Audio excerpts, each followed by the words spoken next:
able to position yourself to get those opportunities. A lot of no's, in front of my face. You're too short, or you're too dark, or you're not this. You don't have this many credits. All that goes on that people don't see. How did you keep your spirits high? Like, how did you keep pushing the throughout all the notes? To be honest, the sheer belief in myself. I think if you have that sheer belief in yourself and you love what you do, you know what I'm saying? Like, you guys have a podcast and a radio show. You know what I'm saying? So also, we artists. I got another follow-up question for that. Like, we artists, so the passion in what we do, we come out with a song, we get fans, they immediately say, I like it, boom, boom, this and that. I mean, as an actor, and with so much time before the fans get it, I mean, what does the drive for an actor look like versus a rapper? You feel what I'm saying? Or just like, what's the drive? Like, I love this. What about this you love? What drew you to want to be an actor? Yeah, I mean, it starts back when I was young.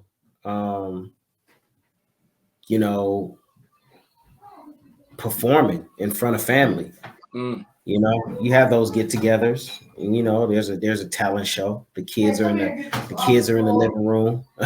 You know what I'm saying? And you perform. So for me, the performance was everything for me. You know what I mean? And from that point on, that's when I got bit and going to acting class and wanting just to perform. Of course, when I was younger, I was a class clown. So, that definitely helped out.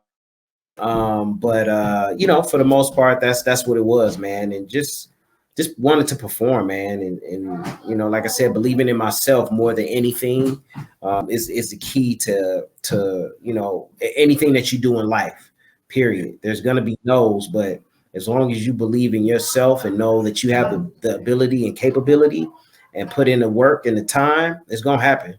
I love it. You just gotta be patient. You said class clowns to Hollywood.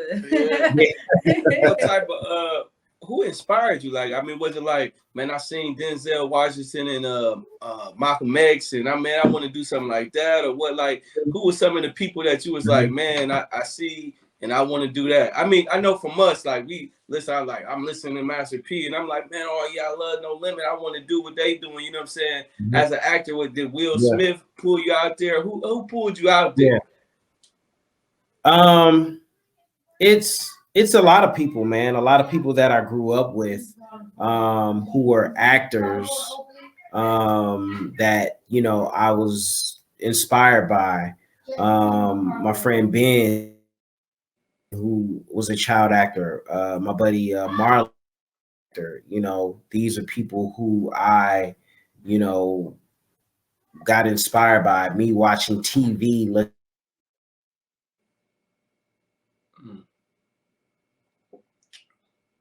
Was huge for me. Flip Wilson is probably a little bit before you guys' time, my time as well. But Flip Wilson he had a variety show. I used to watch it. My family and friends used to call me Baby Flip. But yeah, I just watched a lot of TV. I was just like, yo, I can definitely do this. You know what I'm saying? So those are just it's a bunch of people who are just influences. Television was one of them. But like, going back to what your question as far as actors and rappers is different. I think, with rappers, you can make music and just put it out independently. Right. You know what I'm saying? And with actors, I think if you bet on yourself, you can write plays or do monologues or put on, one woman or one man shows to showcase, your talent. But it's still a grind. You got to bet on yourself, period.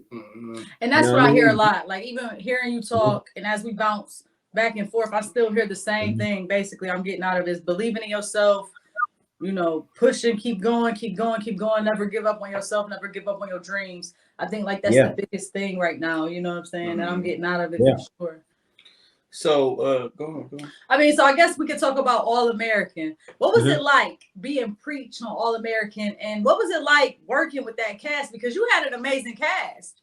It was an amazing cast of stars. So, you know, and you as well. So what was that experience like for you?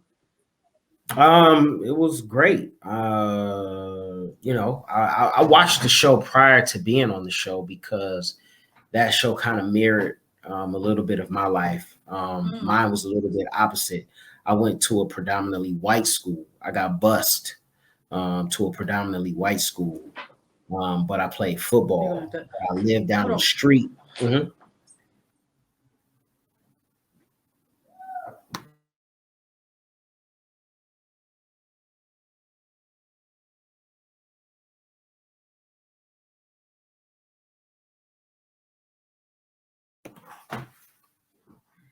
We apologize. We apologize about that. We had a phone call come in, so we gotta just reconstruct it back. So if you don't mind, I just want you to go back into the answer to that question.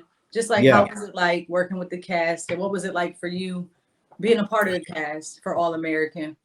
I was a fan of the show prior to getting on it because it kind of mirrored a little bit of my life. I got bused to a predominantly white school. Played football, and it was really good. And I grew up down the street from a powerhouse football, which was Dorsey High School back in the 90s. They were in Sports Illustrated, just a lot of stuff like Keyshawn Johnson came from here, the running back Kareem Abdul-Jabbar, like Chris Mims. It's a lot of people that came out of Dorsey. And I lived right down the street, and I was just like, yo, if I go to Dorsey, I know I can get a little bit more, you know, shine there. But at the same time, football wasn't like, oh, I'm going to the NFL. That's not.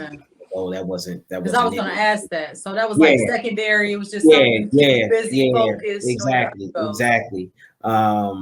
You know, at the end of the day, to be honest, it was one of those things. If it was going to take me somewhere, I would let it, you know, go. But at the end of the day, it was always acting. But you know, the craft kind of took over. But being on that show it's amazing. You know, I was only supposed to do 2 episodes on that show. Preach's character was really only supposed to do between 1 and 2 episodes, and he was done.